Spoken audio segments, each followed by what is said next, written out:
नमस्कार दोस्तों, आप लोगों ने सुना होगा किसी देश का नेता उस देश का भाग्य विधाता होता है, उस देश का भविष्य लिखता है। अगर नेता मजबूत हो देश मजबूत बनेगा, और अगर नेता का इच्छा शक्ति कम हो वो देश बर्बाद हो जाएगा। और दोस्तों आपने देखा होगा 70 सालों में भारत में क्या हुआ है।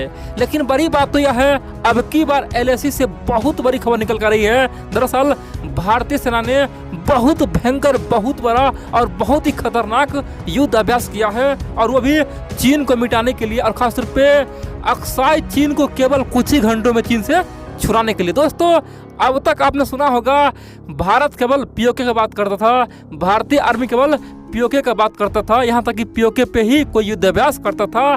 लेकिन पहली बार हम लोगों ने अक्साई चीन पे छोटा मोटा नहीं, बहुत बड़ा युद्ध अभ्यास किया है। इतना ही नहीं, किस प्रकार चीन में हम लोग हमला करेंगे, किस प्रकार चीन में उतरेंगे, और किस प्रकार चीन को केवल 4 से 5 घंटा में अलग अलग खंड में तोड़ देंगे। दोस्तों बहुत बड़ी बात है, मैं आपको एक एक खबर बताऊंगा आखिरकार ये एलएसी पर चल क्या रहा है। और इस समय जहां भारत और चीन के बीच में तनाव अति बड़ा बना हुआ है, इस बीच में इतना खतरनाक आखिरकार युद्ध अभ्यास क्यों हुआ है, दोस्तों मैं आपको एक एक खबर बताऊंगा।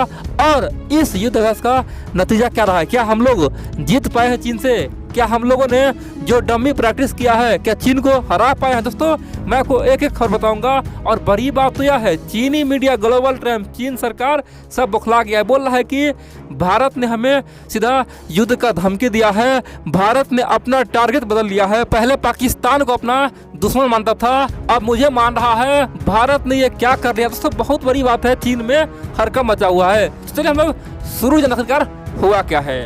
आप लोग जानते हैं एलएसी पे आज पूरी तरह से तनाव बना हुआ है, और चाइना यहाँ पे भारत के तमाम पड़ोसियों को उस्का रहा है, चाहे पाकिस्तान हो, यहाँ तक कि अफगानिस्तान में तालिबान का समर्थन कर रहा है, म्यांमार में भी चाइना घुस चुका है, नेपाल को तो कंट्रोल किया ही हुआ है, श्रीलंका। दोस्तों हर जगह भारत के पड़ोसियों को मिला के भारत पे दबाव बना रहा है। अब दोस्तों भारत अकेला ही अब चीन से पंगा लिया खड़ा हुआ है, 100 पे भारी है ना, भारत आज वही कर रहा है। और अब जानते हैं भारत चीन के बीच में 13 बार मीटिंग हुआ, सब मीटिंग बेकार हो गया, कोई फायदा नहीं हुआ। और यही करने की आज एलएसी पे भारत और चीन का सीमा खासतौर पे आमने सामने में है। भारत भी अपना मिसाइल, टैंक, यहाँ तक कि फाइटर प्लेन सब कुछ तैनात किया हुआ है, और चीन भी तमाम हथियार तैनात किया हुआ है। अब दोस्तों हमें पता है जब भी हमने चीन से युद्ध किया है, चीन ने केवल हमें धोखा दिया है। दोस्तों चीन ने धोखा से हम पे वार किया, ठीक है, इसीलिए हम लोगों ने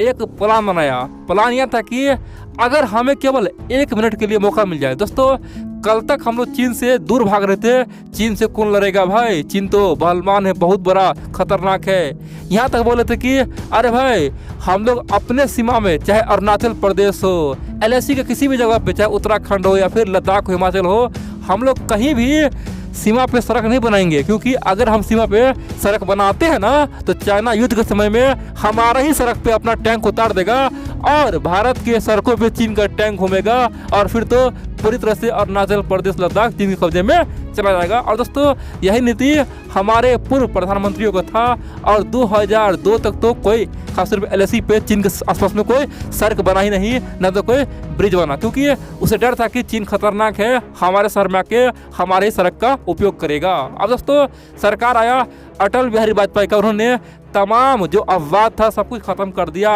और एक मुहिम रखा, BRI अब हर जगह सड़क बनाएगा, चाहे एलएसी हो या फिर पाकिस्तान का बॉर्डर हो। और दोस्तों मोदी जी ने तो जिस तीव्र गति से काम किया ना, चीन इसीलिए बौखला चुका है। आखिरकार इतना हिम्मत भारत को कैसे मिला, पहले तो सरकार डर डर के काम करता था, अब तो पहली सड़क बना रहा है मोदी जी, हर जगह कैनाल बना रहा है, हर जगह सुरंग बना रहा है, हर जगह ब्रिज बना रहा है। आखिरकार पहले भारत सरकार दर दर ये काम करता था, आखिरकार इतना हिम्मत कहाँ से है, इसलिए चीन दोस्तों बौखलाया हुआ है, और एलएसी पे अशांति फैला हुआ है। आप पता है भारत सरकार ने क्या आदेश दिया सेना को, बोला है ठीक है जब इतना हो ही गया है तो एक काम करो, पूरी तरह से तैयारी कर लो, जब युद्ध होगा ना तो किस प्रकार से अक्साई चीन को अलग करना है। और दोस्तों अभी से इसी हफ्ता खासतौर पे एलएसी में, खासतौर पे दोस्तों लद्दाख के पास में एक बहुत बड़ा युद्ध अभ्यास हुआ है, जिसमें केवल एक ही काम था, वो है अक्साई चीन पे हमला करना, यानी कि हम लोग चीन से बचाव नहीं करेंगे। अब तक हम लोगों ने जितना भी युद्ध अभ्यास किया है, हर एक युद्ध अभ्यास में केवल चीन को रोकने का प्रयास करते थे, मान लेते हैं चीन हम पे हमला कर देगा तो हम लोग कैसे रोकेंगे, मान लेते हैं पाकिस्तान हम पे हमला कर देगा तो हम कैसे रोकेंगे, मान लेते हैं चीन दो तरफा प्रहार किया। यानी कि हम लोग हमेशा अपना फोकस कहाँ लगाते थे, केवल चीन को रोकने में, चीन को डिफेंस करने में लगाते थे। दोस्तों अब की बार भारतीय सेना ने एक खतरनाक कदम उठाया है। अब हम लोग युद्ध अभ्यास किया है ना, वो चीन को रोकने के लिए नहीं, हम लोग किए हैं आखिरकार चीन में हम लोग एंट्री कैसे करेंगे और चीन में हम लोग कैसे कूदेंगे, हमारा एयरफोर्स कैसे जाएगा और हमारा जल सेना थल सेना किस प्रकार चीन को घेरेगा और किस प्रकार से LAC को सीमा बढ़ाया जाएगा, किस प्रकार से अक्सर चीन छिनाया जाएगा और किस प्रकार से तिब्बत को आज़ाद कराया जाएगा। दोस्तों हमारा पूरी तरह से अब मकसद ही बदल गया है, हम लोगों ने इतिहास रचना शुरू कर दिया है। और आप जानते हैं अभी से केवल 2 दिन पहले भारत का जो CDS है जनरल बिपिन रावत जी ने ओपनली कहा था कि तिब्बत के लिए सरदार पटेल बहुत लड़े थे, लेकिन नेहरू जी ने क्या कर दिया। दोस्तों खासतौर पे हमारा बिपिन रावत जी ने ओपनली कह दिया कि हम तिब्बत को लेकर रहेंगे, वो स्वतंत्र देश बनेगा। सिंपल सी बात कहे तो हमारा आर्मी चीफ ये बयान दे रहा है और दूसरी ओर LAC पे क्या चल रहा है, युद्ध अभ्यास कैसे चीन में कैसे एंट्री करना है। और दोस्तों ये युद्ध अभ्यास इतना खतरनाक हुआ ना, एक बार में सैकड़ों फाइटर प्लेन, हेलीकॉप्टर, यहाँ तक कि हजारों पैरामिलिट्री सबको उतार दिया। और बड़ी बात तो यह है, सबको बोला कि बड़ा सा सर्च करो, चीन को औकात दिखाओ। दोस्तों इस एक्सरसाइज में हम लोगों ने केवल कुछ ही घंटों में चीन को घुटने टेकने पे मजबूर कर दिया। दोस्तों हम लोगों ने डमी एक्सरसाइज किया, यानी कि हम लोगों ने एक तरह से एक माहौल बनाया, आखिरकार चीन हम पे कैसे हमला करेगा, हम क्या करेंगे, और इस माहौल में हम लोगों ने चीन को धज्जियां उड़ा दिया। अब यहाँ पे बहुत सारे मित्र सोचेंगे आखिरकार भारत सरकार ने इतना खतरनाक कदम कैसे उठा लिया। देखिए मोदी जी 2014 में भारत का PM बना, तब से लेके 2017 तक उन्होंने चीन को तमाम वो न्योता दिया, दोस्ती करने का प्रयास किया और शी जिनपिंग के साथ झूला भी झूला। लेकिन दोस्तों शी जिनपिंग का नीति पता क्या है, वो है माओ का नीति। जो माओ सोचता था वही जिनपिंग सोचता है, और यही कारण कि आज भारत सरकार को समझ में आ चुका है कि हम कुछ भी कर लेंगे, ये चीन वाले सुधरने वाला है नहीं। उसका एक ही नीति है, वो है भूमाफिया नीति, सबका जमीन हड़पो। और सरकार जान गया है कि अगर चीन से मित्रता करते हैं तो चीन को लगता है कि भारत उससे डर रहा है, इसीलिए अब भारत सरकार अपना मूड बदल दिया है।